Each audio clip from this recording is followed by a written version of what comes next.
Hello, my name is Frank Turnbull. Welcome to Dodging Bullets, the Insolvency Practitioner's Guide to Surviving the Week. So, handy tips on how to deal with recording a podcast. Some things have come up recently which do cause problems in the editing suite.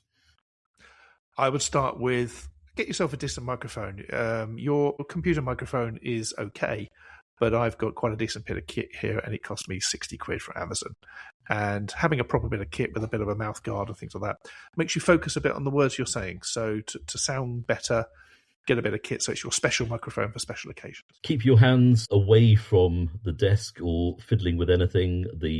One of the risks is that you may knock something, hit something, tip over a microphone. I heard this on Americast or Newscast the other week. Someone tipped over a microphone into a cup of just because whilst they were moving around trying to disconnect themselves. So make sure you're comfortable.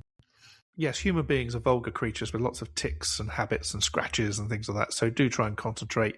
Try and remove all objects from near you. Phones are off and far away. If you're wearing a sort of Apple Watch, put that on silent. Turn off your Teams. Even turn off all the other software, including the background facilities, because sometimes they'll ping even if closed. I would like to formally stop the trains going past outside my office window. That would be quite helpful, but unfortunately I think that's beyond me. I had to persuade Network Rail that having HS2 traffic going past is unhelpful for the recordings.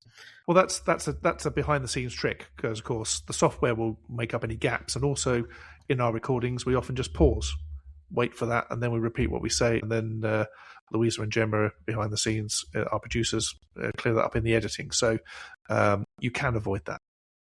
Speed, I think, is quite important. I'm terrible because I frequently babble.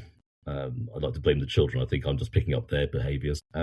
But being able to speak in a sort of methodical way, but with enough sort of interest and engagement, is quite important. You don't want to become monotonous, but you also don't want to be too fast. I agree. And of course, you and I are quite different in the way we prep things. I'm very much a sort of 2 or 3 lines would do me for a 2-hour speech. And so I have a very rough outline of where I'm going to go, but it's more about giving the guest the heads up of the sort of thing I want to cover, just so I don't confuse the guest by going off in a different direction.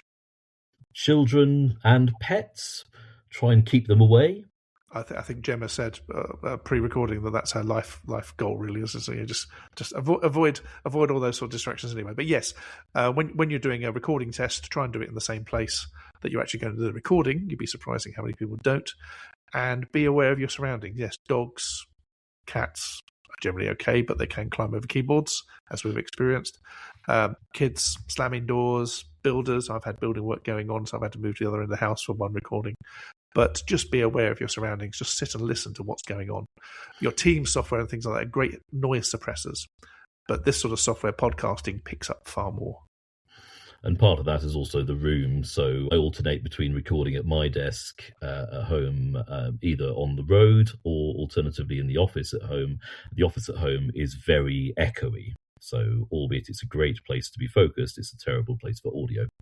Yes, you can cure most of those things by being very close to the microphone. Your microphones will adapt and record and rebalance to listen to the thing that's closest. So you can remove an echo by speaking closely. So if you're going to be a guest on there, pile your microphone on a pile of books, put it right by your mouth and speak into that, and you'll find that you cure most sound problems.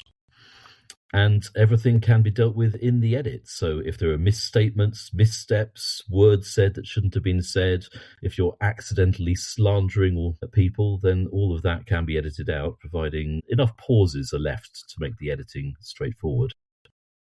Yes, and I think come to it with a plan.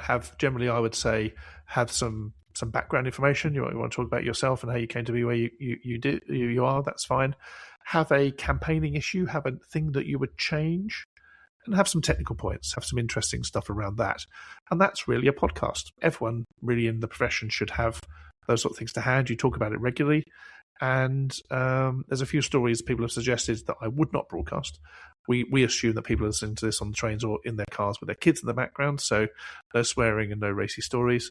But apart from that, let's just talk about the profession and look at ourselves. Absolutely. And that's been Dodging Bullets.